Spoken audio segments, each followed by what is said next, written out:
Sejam todos muito bem-vindos ao Monocast. Pessoal, esse é um podcast de inovação, tá? Hoje com um convidado muito especial. O convidado tem mais de 1.000 startups. Ele é o homem das startups, é o maior investidor da América Latina. João Kepler, chega mais para a gente conversar um pouquinho? Davi, muito bom estar aqui no Monocast. Obrigado pelo convite, um prazer estar com você nesse papo sobre negócios, tecnologia, inovação, startups. Eu fico honrado pelo convite, gosto muito de apoiar iniciativas como a sua, que leva não só educação e formação, mas leva a possibilidade não só dos jovens como você, mas do mercado evoluir, né? E nada melhor do que informação na prática, né? E faz no dia a dia, passando as suas melhores práticas para todos. Então, honrado de estar aqui no Monocast. E antes de você me fazer a primeira pergunta, eu que faço. O que quer dizer Monocast? Beleza. Mono vem de monoceros, né? Que é a constelação de unicórnio, né? Que unicórnio é o significado da startup que vale 1 bilhão. Mas não é de forma superficial, não, tá, João? Para mim, um unicórnio, ele representa o quanto a gente serviu, né? Se uma empresa vale 1 bilhão, é porque ela serviu o suficiente para poder valer 1 bilhão. Então, acho que o unicórnio é um símbolo que é tão importante no mundo das startups, e eu quis reforçar também no Monocast, trazendo o unicórnio. E o cast é de podcast mesmo, de Talkcast, né? Então, Monocast. E para mim também, o fato de ser uma constelação é algo especial, porque remete ao universo, é algo que eu tenho paixão, né? Eu me conecto com Deus também através das estrelas ali. Então, é a parte da natureza ali que eu mais gosto. Ficou entendido Muito aí o que é então. Monocast? Não, entendi o que é o Monocast, muito legal, o cenário está bonito, né? Você tá bem aí no vídeo, muito legal. Estou aqui para servir, como você falou, servir é a nossa chave que ajuda as pessoas no mercado. Então, estou aqui para servir, vamos nessa, vamos bater esse papo gostoso nessas 5 horas que nós vamos estar juntos. Não, beleza, João. João, eu já queria começar te perguntando sobre como que é a conversa nos bastidores com seus amigos investidores, empresários, os big players, né, da evolução tecnológica da inteligência artificial, né, ela tende a gerar riqueza de forma exponencial, né, para a sociedade, mas também há muito medo também por parte dos trabalhadores no geral, da população, de ser um comedor de empregos, né? Qual que é a sua visão sobre a inteligência artificial nesse aspecto, João? Bom, realmente nos bastidores a gente conversa muito sobre isso, não só com empresários, mas também com investidores, e os impactos da inteligência artificial no mercado, principalmente de trabalho, né? Que é basicamente o que você está perguntando. Então, para começar, é importante contextualizar que a inteligência artificial, Davi, ela já existia, né? Não é uma coisa nova. Ela pode ser nova em relação ao acesso à tecnologia, à inteligência artificial. Porque com o chat GPT, as pessoas tiveram acesso, ou seja, tiveram como digitar lá e fazer perguntas. Mas a tecnologia ela já existia em termos de laboratório, de pesquisa, embarcada em várias ferramentas já há algum tempo e há muito tempo. Dito isso, importante entender que lá atrás, quando os browsers, né, quando os navegadores surgiram, eles também deram acesso aos buscadores, à internet. Então, lembra lá atrás o Netscape, os navegadores mais antigos, Yahoo, eles foram, aí no Brasil, por exemplo, o SIC, o KD, eles deram acesso à população e ao mercado a uma série de informações que poucos tinham nos bastidores. Então, a gente está vivendo, nesses últimos 1 ano aí, está vivendo a inserção da inteligência artificial no nosso dia a dia. Então, essa é a primeira análise que a gente tem como certeza, né? certeza, ou seja, existe o acesso à inteligência artificial. Então, a partir daí, Davi, é, o, a, várias ferramentas foram criadas para utilizar esse acesso. Já que a população e o mercado têm acesso, por que não as ferramentas que a gente chama de prompt, elas aparecerem e começarem a ajudar e a resolver questões do mercado? Porque a gente tinha muitas questões e temos ainda muitas questões para serem resolvidas e que a inteligência nos ajuda. Então, por exemplo, criação de vários vídeos simultâneos com dublado por outra pessoa, imagens geradas automaticamente, textos que podem ajudar redações. Então, são várias situações que os prompts, através desse acesso, começaram a serem disponibilizados para o mercado. Então, na cabeça dos investidores, principalmente, a gente olha isso como uma oportunidade de investir nessas ferramentas, de apoiar negócios que tenham a tecnologia de inteligência artificial embarcados, porque para a gente isso facilita e agiliza o trabalho e reduz tempo e economia de várias coisas, inclusive de processamento. O que gerava muito mais tempo para ser feito, hoje é muito mais rápido. O que antigamente precisava de 10 pessoas para desenvolver, hoje com uma pessoa, quase nenhuma pessoa consegue desenvolver um negócio. Hoje já se fala de empresas unicórnio, de US$ 1 bilhão, a partir de um homem só, usando a inteligência artificial. Então, isso na mentalidade dos investidores, isso é positivo, tá? Então, falando do lado dos investidores, os investidores enxergam como uma oportunidade e a gente vem investindo nesse tipo de negócios que embarcaram a inteligência artificial. Falando de empresários, os empresários estão começando, hoje, depois de um ano e pouco, estão começando a usar essas ferramentas para otimizar os seus processos e os seus negócios. A cabeça do empresário não é de investir na tecnologia. A cabeça do empresário é qual tecnologia posso resolver o meu problema da minha empresa, seja no RH, seja na gestão, seja nas vendas, seja no marketing. Enfim, o empresário ele pensa assim, ó, como e qual e por que essa tecnologia ou essas tecnologias ou essas ferramentas podem ajudar a minha empresa.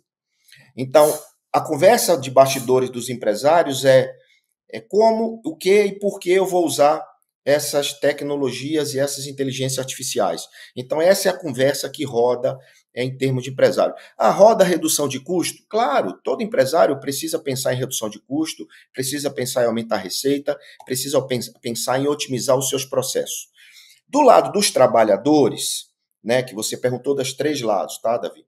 Do lado dos trabalhadores, é claro, é óbvio que existe uma preocupação de uma inteligência dessa tirar o trabalho dele. Mas isso não pode ser paralisador. Por quê? Porque se for paralisador, ele vai perder a competição. Eu quero lembrar vocês, todo mundo que está assistindo aqui, que lá atrás, na Revolução Industrial, os trabalhadores estavam no campo, mão de obra no campo, usando o trabalho braçal. Esse trabalho braçal foi muitas vezes transferido na Revolução Industrial para dentro da indústria, que ficou mecanizada, ou seja, aquele trabalho passou a ser repetitivo numa esteira de produção. Mas concorda que a industrialização ela mudou o campo? Sim, Só sim. que o trabalhador ele precisou se adaptar, ele precisou ir para dentro da indústria, ele precisou trabalhar com máquinas. E é exatamente isso que está acontecendo agora. O trabalhador ele tem a oportunidade de melhorar o seu trabalho usando também a própria inteligência artificial a seu favor. Não competir com ela, porque ele vai perder. Ele precisa usar a tecnologia para melhorar o trabalho dele ou até para fazer novos negócios, até para aprender novas profissões. Porque existem várias novas profissões. Quer ver uma profissão que existe, que a gente está usando aqui? Tem profissionais aí trabalhando com você da área de videocast, que não existia essa profissão até 3 anos atrás. Social media não existia, né? Designer. Então, assim, todas essas profissões que usam a internet, elas podem usar a inteligência artificial para melhorar o trabalho delas. Você percebe? Então não é lutar contra, o trabalhador tem que pensar, vou perder meu emprego. Não, eu vou ter que ser mais inteligente para mudar o meu trabalho e a forma que eu trabalho, porque a forma que você trabalha hoje não vai ser a mesma forma que você vai trabalhar amanhã. Não sei se me fiz entender, mas eu fiz questão de explicar as 3 partes da conversa. Perfeito, João Kepler. É, eu vejo como se fosse uma onda, né? Alguns têm medo da onda, outros podem surfar na onda. Mas, independente das 3 áreas aí que você comentou, né? Acredito que é importante ter na cabeça que a gente tem que olhar como a gente pode se adaptar, né? Como que a gente pode usar isso ao nosso favor. E realmente é um período, né, que dá uma chacoalhada no tabuleiro, mas essa chacoalhada pode ser ao nosso favor, né? É, João, falando, né, já que a gente comentou sobre investimento já também, já teve alguma startup que você investiu que todos os indicadores ali falavam para você não ir, não invista nessa empresa, mas seu feeling falava, pô, mas eu tenho que investir nessa empresa, eu acredito que faz parte do futuro e acho que vai vingar. E se você fez esse investimento, deu certo? Olha, Davi, várias vezes eu entendi que não deveria investir e perdi, e várias vezes eu entendi que deveria investir e perdi também por ter decidido investir. Então parece meio confuso isso, mas chama-se falso positivo e falso negativo. Ou seja, era para investir e tudo aparentemente mostrava que não era para investir e eu deveria ter investido. Então, isso acontece com o investidor o tempo todo. O investidor, e por isso ele precisa minimizar o risco da análise. O investidor ele não pode achar que sabe tudo, e ele tem que olhar os sinais por dentro daquilo que está sendo apresentado. Hoje em dia, uma startup, um empreendedor, ele sabe como apresentar um pitch. Até porque tem um livro meu chamado Smart Money, de 2015, 16, que ajudou centenas e milhares de empreendedores a fazer pitch, a captar investimento. Então, hoje é mais fácil entender como se deve apresentar o seu negócio para o investidor. Por outro lado, o investidor ele precisa estar mais preparado para entender esses sinais, para dizer se vai ou não investir. Então, como é que eu faço, né? Então, eu procuro não me emocionar e não me apaixonar pelo empreendedor quando ele me apresenta o negócio, porque o empreendedor geralmente ele está muito firme e convincente daquilo que ele quer vender, né? Ele quer o investimento. Então, eu procuro focar num problema que o empreendedor está apresentando. E qual é a solução que ele quer criar ou criou para resolver aquele problema, Davi?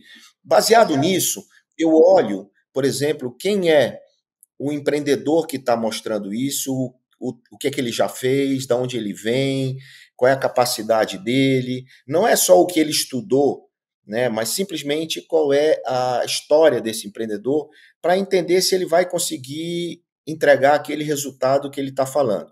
Depois eu vou olhar se aquele problema realmente é grande e que se tem mercado para comprar aquele problema. Quem é a persona, quem é o cliente que vai comprar daquela startup? Né? E depois disso, o conjunto da coisa, se a tecnologia funciona, se a validação foi bem feita, porque precisa de um teste, né, de validar antes de você colocar qualquer recurso naquela empresa. Então, sim, eu perdi várias oportunidades de investir em negócios que aparentemente não iam para frente, assim como deixei de investir assim como investir em negócios que eu achava que ia para frente. Então, não tem receita de bolo, Davi. O investidor ele aprende na prática. Eu digo sempre que só a prática é capaz de te mostrar como tudo funciona. Então, não adianta você ler 100 livros se você não praticar. Então, eu como investidor, eu pratico e aprendo o tempo todo. Eu sou um aprendedor, não um empreendedor que investe.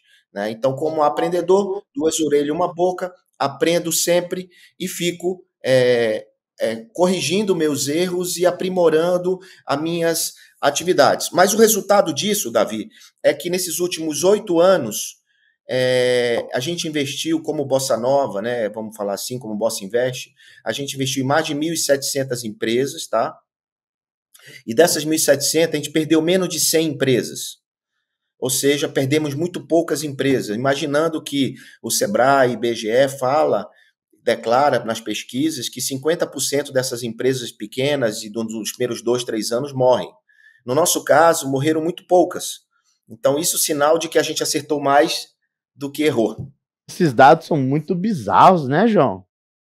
Porque a gente, né, eu sempre acompanhei que realmente metade das empresas que são abertas, né, empresas tradicionais, né, e são fechadas. Startup que teoricamente, né, corre um risco maior na sua tese de investimento, na tese da bolsa, não, se provou completamente contrário. Deixar meus parabéns aí, é uma baita de uma conquista, né, 1.700 startups, é, é uma loucura imaginar às vezes, né? É muito startup, né, João? João, te fazer uma pergunta um pouco estranha, talvez, que é, a gente está vendo aí alguns bilionários criando bunkers, né? E eu vi que o Pablo Marçal, que acredito que seja muito seu amigo também, né? Também quer criar um bunker. Então, o que está acontecendo? Que história é essa? É esse medo dessa guerra mundial? Porque a guerra mundial, a gente não sabe que é guerra mundial. Ela começa antes de ser divulgada que é uma guerra mundial, né? Começa por pequenos locais ali. Quando se assustou, tá todo mundo envolvido. Você acha que corre esse risco? Você acha que tem gente que é muito precavido mesmo? Esses bunkers aí são necessários e você já está fazendo o seu também? Muito bom, Davi. Bilionários criam bunkers, né? Muito bom. Pablo Marçal cria seu bunker. Olha, Pablo, ele, pelo contrário, acho que Paulo, ele tem, acho não, tenho certeza, Pablo Marçal tem colocado a cara a tapa. Nesse momento que a gente está falando aqui, ele está em Porto Alegre, ajudando as vítimas da enchente que aconteceu lá. Então, ele está com a cara na rua e não com a cara escondida dentro de um bunker. Ele o tempo todo dá a cara a tapa, o tempo todo aparece nas mídias, o tempo todo querendo contribuir e ajudar no ecossistema e na comunidade. Então, não é pelo fato de eu ser amigo dele, é a realidade. A realidade. O Pablo, ele é o cara que mostra a cara e aparece o tempo todo em todos os lugares. É muito acessível o Pablo, tá? Então, agora vamos lá. É fato que o mundo está de cabeça para baixo. É fato que a gente tem sim que se preocupar com segurança, com a nossa família, a gente já anda de blindado, né? A gente já se preocupa olhando para lá e para cá, principalmente nas grandes cidades, né? É fato que tem gente louca, né, querendo o teu mal.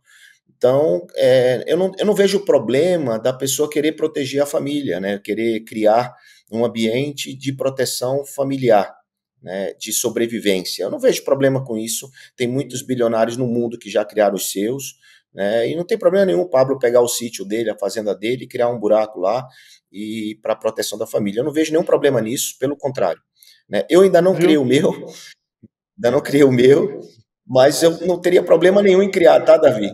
Se chegar mais Não algumas tem problema. informações, você cria, né, o Kepler? Não, veja, as informações são as piores possíveis, né? A gente sim está na beira de um colapso em vários sentidos, né?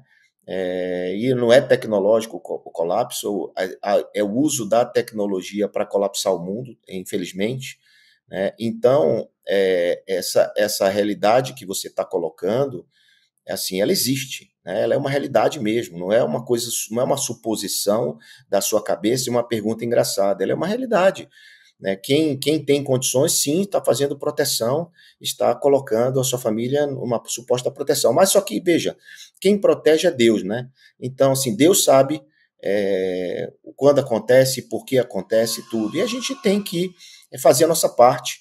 Então, eu não sou contra a criação de bunker, tá? Então, só para ficar claro, eu acho sim que os empresários que podem têm que proteger suas famílias e se preparar para o pior, porque o pior realmente pode acontecer a qualquer momento.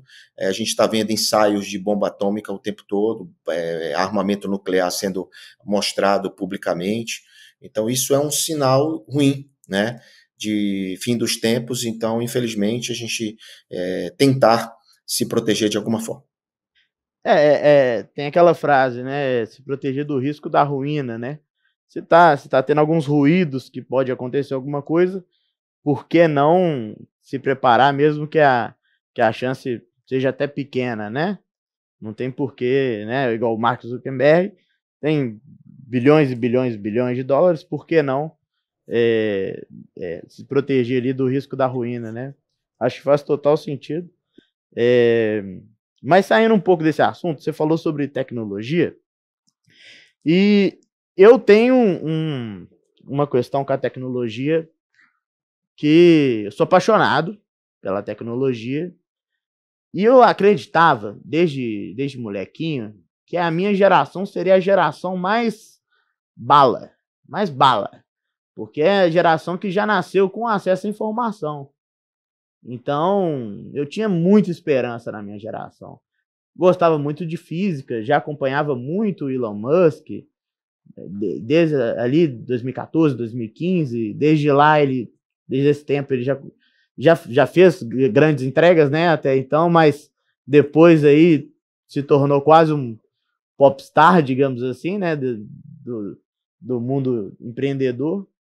E, e eu vejo que a minha geração, no geral, tá? Falando de uma forma meio generalista, não entregou aquilo que eu esperava, não usou a tecnologia da forma que eu esperava que ia usar, né? Não acredito que seja uma geração que mais leu livros, que mais aproveitou de tantas informações valiosas que existe. Acho que é uma geração que ficou um pouco perdida com os cortes, né? Eu acho importante os cortes, eu acho interessante essa pílula de conhecimento. O meu algoritmo, né, do meu celular, por exemplo, parece coisas interessantes ali, mas eu acho que muitos jovens ficam perdidos ali nas danças, nas brincadeiras e acaba tirando foco. E a gente sabe que a educação no Brasil já não é uma das melhores. Qual que é a sua visão sobre isso, João Kepler?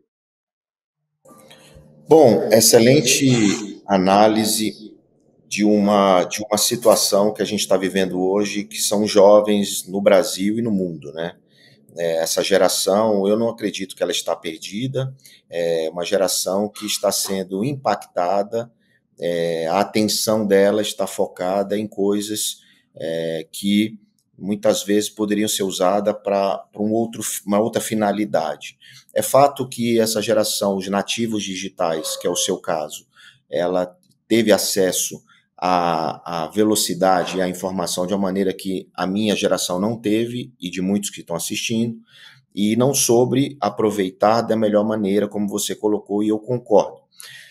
Acontece que o aprendizado é muito rápido e embarcado nisso, no meio dessa mistura toda de conteúdos, né, que são publicados, porque hoje tem uma geração enorme de creators, de criadores de conteúdo, e isso é um fato positivo.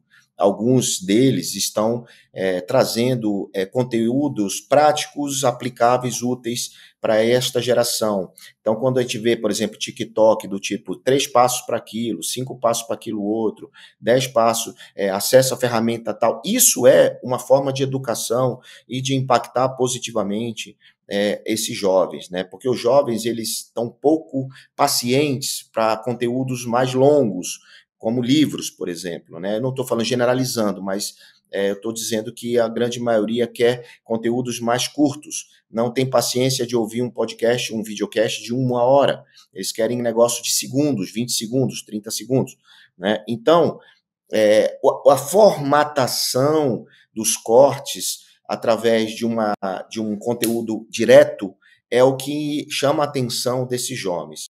Eu não diria, Davi, discordando do que você disse, que essa geração está perdida. Eu diria que ela está apta a fazer uma mudança mais radical e rápida para o rumo correto das coisas. Né? As tretas, o uso da internet para dancinha e essas coisas, elas fizeram e fazem parte do entretenimento, mas elas não podem ser a única coisa como padrão dessa geração. Né? É uma geração que ela vai crescer e é uma geração que ela vai precisar ganhar dinheiro. e ela vai usar o que ela entende que é a tecnologia, que essa tecnologia não tem barreiras para ela, para fazer dinheiro com ela. Então, eu acho sim que essa geração ela não é só frustrante por conta desses que estão focados em coisas bizarras, tretas, sexo, essas coisas todas, coisas antibíblicas, inclusive, satanistas, né?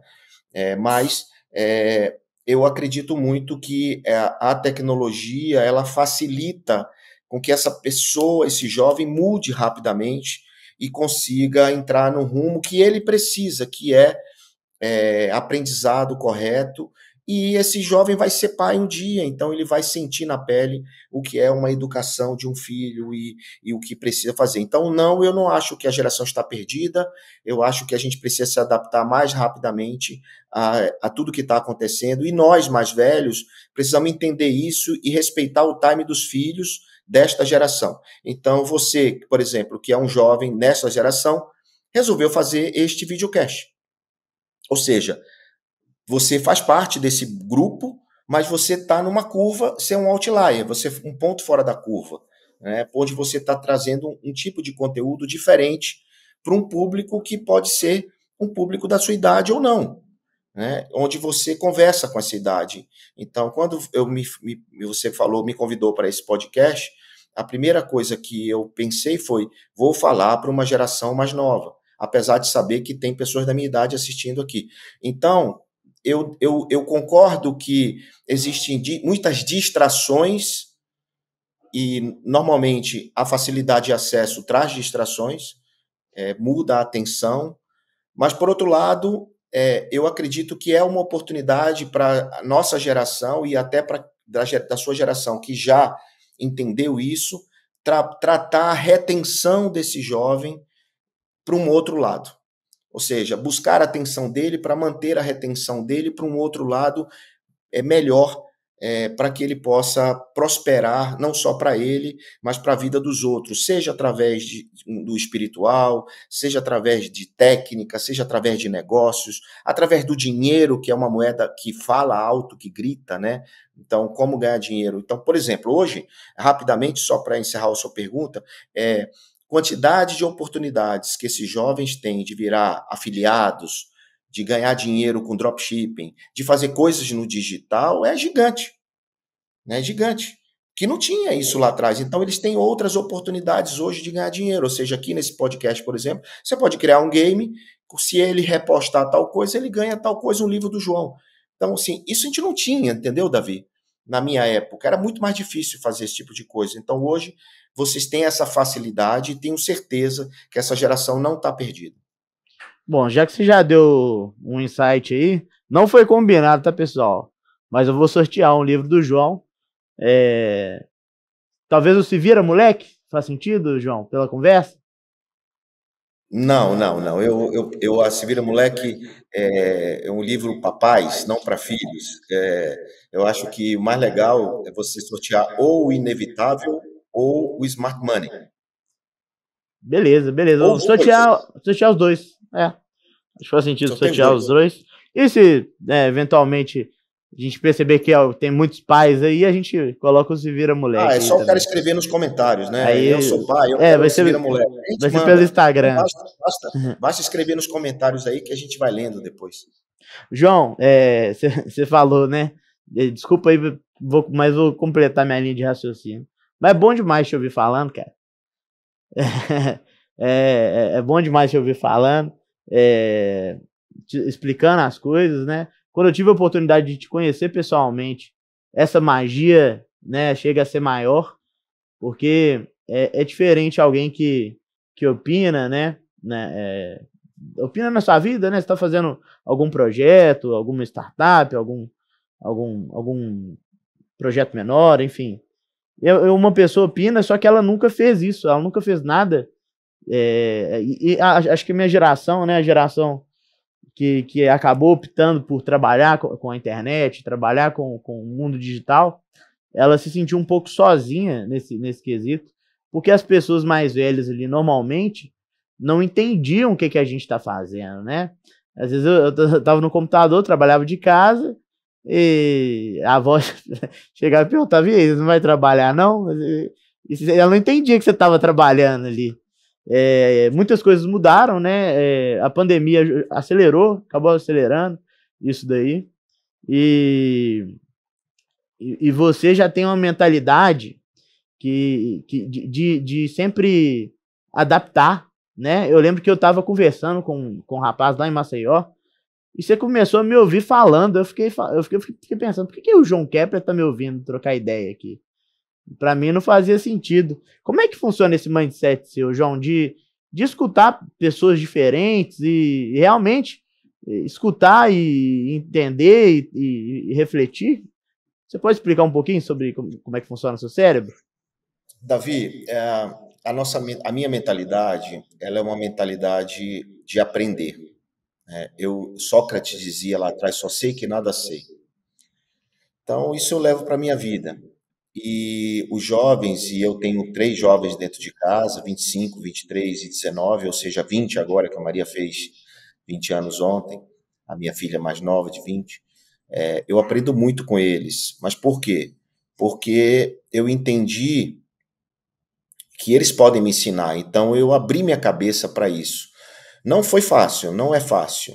Eu tenho 55, então já vivi muito. O cara que viveu muito, ele pensa muitas vezes que sabe mais do que o cara que viveu menos, como você, por exemplo, né? Então, só que você tem uma visão do mundo um pouco diferente da minha. Então, se eu quero viver esse mundo, eu tenho que entender a cabeça do jovem.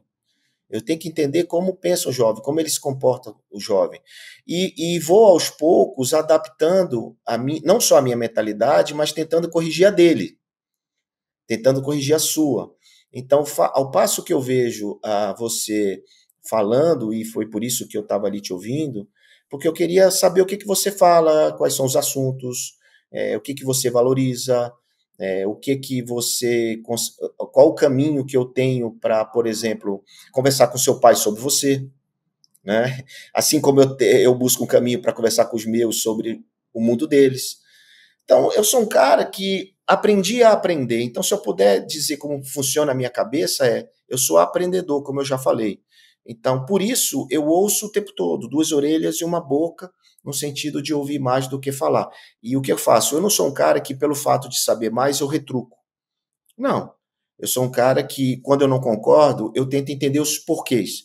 Então, minha maior participação quando eu converso com meus filhos é por quê? É a pergunta que eu faço. Ou por que não?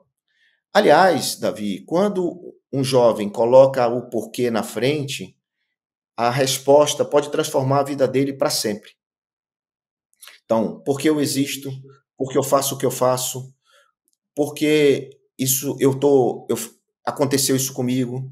Quando você começa a refletir sobre as coisas da vida que estão acontecendo naquele minuto com você, ou naquele momento com você, você passa a entender melhor como a vida e as coisas e o destino funciona. O jovem, muitas vezes, ele tem sonhos. Ele tem sonhos até sonhos da vida extraordinária, digamos assim. Mas ele negligencia os caminhos para chegar nesse destino, né? Ele negligencia o combustível, negligencia a manutenção do carro para ir, negligencia os caminhos, os sinais. São vários caminhos para chegar lá, né? E o jovem, muitas vezes, ele pensa num caminho mais curto. Por aqui, o Waze me disse que era por aqui, eu vou por aqui. Não, por que não questionar o Waze? Por que não ir pelo outro caminho? Por que não ir pelo caminho mais longo, mas é o mais seguro? Por que não ir pelo caminho mais curto, abastecendo? Porque talvez pelo caminho mais longo o combustível possa acabar, entendeu? Então, são muitos fatores que me fazem ouvir os jovens. São muitos fatores que me fazem, e isso me rejuvenesce. Isso me traz conteúdo e bagagem nova e diferente. Acho que essa é a resposta. Não, massa demais, João. Se você tem um mindset ali de sempre estar perguntando, né? E se perguntando o porquê, você está ativando o cérebro, né? Quando você pergunta o porquê para o seu filho, você está ativando o cérebro dele de criar uma narrativa, uma justificativa ali. E ele começa a pensar por conta própria e não repetir o que o pai fala em casa só. Então, você faz o seu filho pensar realmente tem uma dinâmica aqui que eu quero trazer para você, que é de 0 a 10. De 0 a 10, João Kepler, Elon Musk, quanto você dá para ele? Eu, 9. 9. De 0 a 10, João Kepler, Steve Jobs. 7. 7. Por que 7? Porque o Steve Jobs, ele negligenciou a família. Ah, tá. Principalmente a filha, né? Exato. Só por isso, não pela genialidade dele. E o Elon Musk 9, porque ele às vezes exagera no certo. O certo não precisa de extremo. Então ele às vezes exagera, só por isso, mas senão daria 10. Ele tem algumas polêmicas também em relação à paternidade ali, mas mas não é diferente, é algo que parece que já foge muito do controle dele. Realmente, a questão do Steve Jobs, né, também é triste, foi triste de acompanhar ali. Lógico que a gente não está por perto, mas o que a gente conseguiu, pelo menos, ler de biografia, ver pelos filmes, concordo com sua nota em relação a isso aí, João Kepler. Thiago Nigro, João.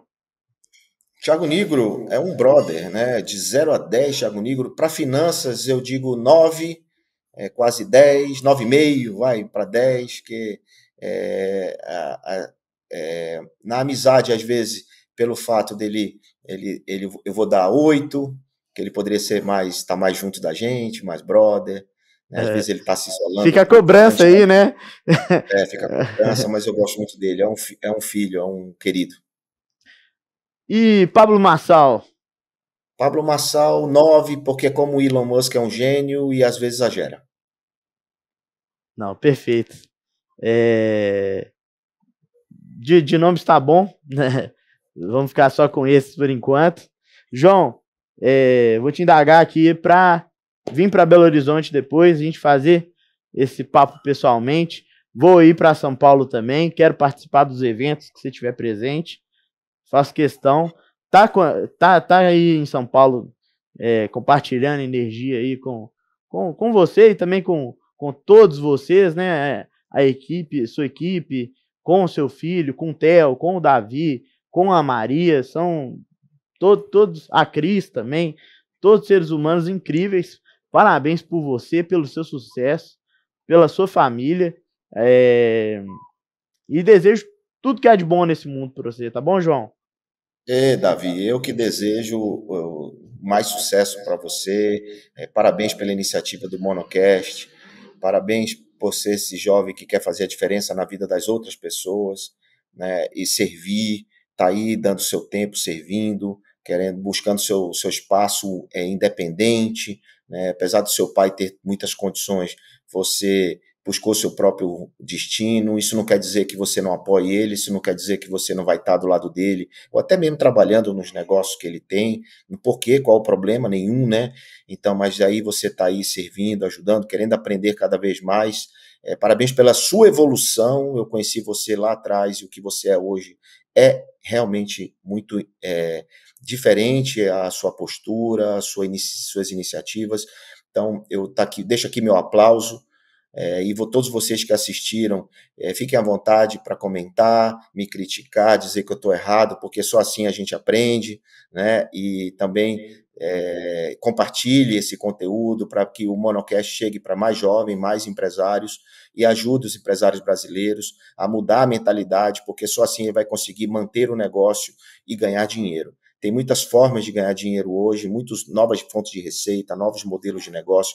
Tudo isso, você, empresário, tem que entender que a tecnologia está a seu favor e não contra você. E se você é um trabalhador, aprenda a usar as ferramentas para continuar, para manter seu trabalho, para fazer mais do que é demandado. E você, Davi, me deixa um abraço aqui para o Guilherme, meu amigo, seu pai.